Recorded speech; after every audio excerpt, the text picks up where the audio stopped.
আমি আপনাদেরকে আহ্বান জানাবো, আলেমদের মধ্যে বিভেদ তৈরি হয়, আলেমদের মধ্যে দূরত্ব তৈরি হয়, এমন কোনো ভূমিকা যেন আপনি সাধারণ মানুষ হয়ে না। এই দেশের তথাকথিত সুশীল, তথাকথিত বিজ্ঞানের ছাত্র নাস্তিক বেঈমানেরা আল্লাহর নবী সাল্লাল্লাহু আলাইহি সাল্লামকে গালমন্দ করে, বাজে ভাষায় কথা বলে, হুজুরের বিবাহ নিয়ে প্রশ্ন তোলে, এমন কুলাঙ্গার মুসলমানের ঘরে জন্ম নিয়েছে বাংলার জমিনে, আছে না নাই? আসাদ নূরের মতো ব্যক্তি মুসলমানের ঘরে জন্ম নিয়েছে, কথা বলেন। রাজীবের মতো কুলাঙ্গার বাংলাদেশে মুসলমানের ঘরে জন্ম নিয়েছে। মহিউদ্দিন আসিফ এমন কুলাঙ্গার বাংলাদেশের মুসলমানের ঘরে জন্ম নিয়েছে। কবি শামসুর রহমানের মতামত নাস্তিক, বাংলাদেশের মুসলমানের ঘরে তার জন্ম হয়েছে। আমি আপনাদেরকে বড় আফসোস নিয়ে একটা কথা বলি, গোটা পৃথিবীর সমস্ত অমুসলিম মিলেও নবীজিকে এত আঘাত করে নাই আর গালি দেয় নাই যত বেশি গালি দিয়েছে মুসলমানের ঘরে জন্ম নেওয়া কাফেরদের দালালেরা। দুনিয়ার ইহুদি খ্রিস্টানরা মুসলমানদের কলিজায় এত চিরতে পারে নাই, মুনাফিকরা যত মুসলমানদের কলিজা চিরে দিয়েছে। আমি আমার সকল ভাইদেরকে বলি, ধৈর্য সহকারে বৃষ্টির মধ্যে কথাগুলো শোনার জন্য আল্লাহর কাছে শুকরিয়া আদায় করেন। অন্ততপক্ষে আজকের মাহফিল থেকে এই সবকটা নিয়ে যেতে হবে। আমার মনের মধ্যে কোনো হিংসা, কোনো আসাবিয়াত থাকতে পারে না, কারণ মুসলমানের অন্তরাত্মা হবে পবিত্র। কে আমার দলের, কে আমার পীরের মুরিদ, কে আমার রাজনীতির দলের ব্যক্তি, কে আমার রাজনীতির বাহিরে, ওই চিন্তা না করে দেখতে হবে হকের ব্যানারে ইসলামের পথে রাখার জন্য, থাকার জন্য আমার আন্দোলন। একজন মুসলমানের প্রতি এতটুকু দরদ মোহাব্বত রাখতে হবে। কোরআন বলে দিয়েছে, ইন্নামাল মুমিনুনা ইখওয়া, নিশ্চয়ই মুমিনরা একে অপরের ভাই। ফাসলিহু বাইনা আখাওয়াইকুম, যদি মুসলমানদের মধ্যে কোনো ব্যাপারে দ্বিমত দেখা যায়, বিচ্ছিন্নতা দেখা যায়, তাহলে তোমরা বিচ্ছিন্নতার মধ্যে, আগুনের মধ্যে ঘি এবং পেট্রোল ঢেলে দিয়া আগুনকে উত্তপ্ত করে দিও না। ফাসলিহু বাইনা আখাওয়াইকুম, উভয়ের মধ্যে সংশোধনমূলক কথা বলে এটা জোড়া লাগাইয়া দাও।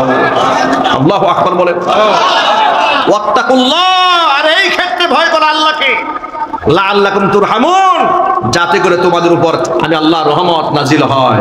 প্রিয় ভাইরা, মুমিন এবং মুসলমানদেরকে ঐক্যবদ্ধ হওয়া ছাড়া কোনো রাস্তা নাই।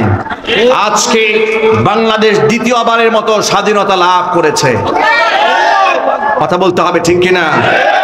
একবার স্বাধীন হয়েছিল ৭১-এ, কিন্তু আমাদের শত্রু রাষ্ট্র এই দেশে কিছু ভাড়াটিয়া দালালদের মাধ্যমে আমাদের সেই স্বাধীনতা ছিনতাই করে নিয়ে গিয়েছে। ওরা আমাদের স্বাধীনতা এমন ভাবে হরণ করেছিল, এমন ভাবে হরণ করেছিল, আমাদের কথা বলার স্বাধীনতা পর্যন্ত ওরা কেড়ে নিয়েছিল। আমাদের দ্বীনের দাওয়াতের মিশনে প্রতিনিয়ত বাধা প্রদান ওরা করেছে। আলেমদেরকে স্বাধীনভাবে কথা বলতে দেয়নি। জেল, জরিমানা, মামলা, মুকদ্দমা, হামলা, হুমকি, ধামকি, দেশান্তর ইত্যাদি করে করে গোটা বাংলাদেশের মধ্যে এক নির্লজ্জ ইতিহাস তৈরি করেছে। আল্লাহ পাকের গজবে তারা দূর হয়েছে। গোটা মুসলিম জাতি আজ তাকিয়ে আছে গোটা আলেমদের দিকে। আমি আপনাদেরকে আহ্বান জানাবো, আলেমদের মধ্যে বিভেদ তৈরি হয়, আলেমদের মধ্যে দূরত্ব তৈরি হয়, এমন কোনো ভূমিকা যেন আপনি সাধারণ মানুষ হয়ে না রাখেন। আলেমদের মধ্যকার যদি কোনো ব্যাপারে দ্বিমত দেখা দেয়, তার সংশোধন আলেমরা নিজেরাই করে নেবে, কথা বলতে হবে ঠিক কিনা? আলেমরা সংশোধন হয়ে গেল, আর আপনি মাঝখান থেকে জাহেল আলেমদেরকে গালিগালাজ করলেন, আপনি বাজে কথা বললেন, ফেসবুকে লিখলেন, আপনি যে গীবত করলেন, শিকায়াত করলেন, নিজের অন্তরাত্মার যত নাপাকি সব ঢেলে দিলেন। যার সাথে দ্বন্দ্ব হয়েছে আলেম ব্যক্তিগতভাবে তার সাথে মিটিয়ে ফেলেছে। আপনি যখন গালিগালাজ করে আপনার আমল নামা পূর্ণ করলেন, কার হাসরের মাঠে আপনি দাঁড়াবেন কি নিয়ে? কথা বলতে হবে ঠিক কিনা বলে।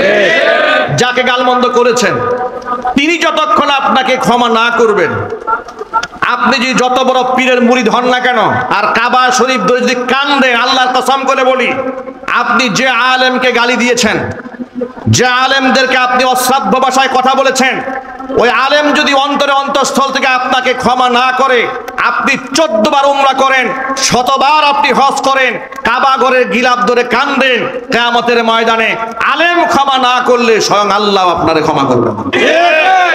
আজকে সমাজের মধ্যে মূর্খতা, জাহালাত, অন্ধত্ব এমন ভাবে সয়লাভ হয়ে গিয়েছে, আজকে দেখবেন ফেসবুকে এক আলেমের পক্ষ হইয়া আরেক আলেমের জন্য গালি গালা বকা বাজ্জি এমন ভাবে করে মনে হচ্ছে সব তাসকিয়ার খেদমত চলতেছে, মনে হয় পীর সাহেবের পক্ষ থেকে উনি গালি দেওয়ার খেলাফত পাইছে।